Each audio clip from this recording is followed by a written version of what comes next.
Yeah, that's right. And the story today is reservoirs and rivers, as you said. This is the Brazos River right behind me here. We're on the west side of Houston, and that is going to be a big issue. Could be a big issue here in the next 24 hours. This river about as high as it has ever been at this point, and expected to go a little bit higher still at this point. So let's show you some drone video just to show you this raging river at this point, just swelled up with all of this flood water. It is a remarkable sight, and I was told by a gentleman that just last week it was actually quite low, this river, and right now it's about 3 times as wide as he has ever seen it. This guy actually lives about just steps away from the river, and it's coming up to the banks. I asked him if he's too concerned about this, what he thinks the situation is for people that are in his situation living near the river.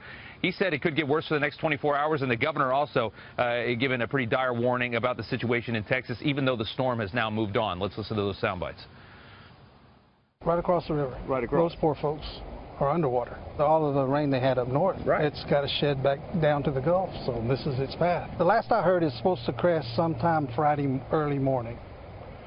So we still have another day of it coming up slowly. Bottom line, we are now up to our highest level of the number of Texas National Guard members. Deploy an additional 10,000 National Guard who are being deployed here from other states. The worst is not yet over.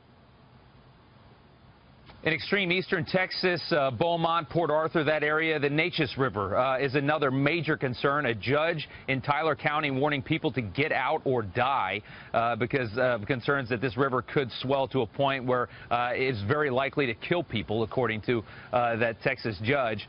So that is another major concern over there. The flooding could be even more catastrophic than we've already seen in that area. And that area houses about 150,000 people between Beaumont and Port Arthur, maybe 170,000 people, and they this morning at any point now will be losing their water pumping into their homes because of the flooding in that river and other situations there. They get their water from that Neches River.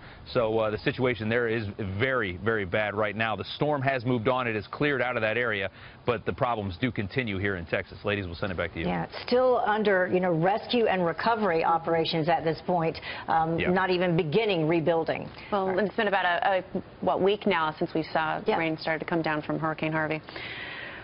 Big road of recovery there. All right, thank you so much, Rob.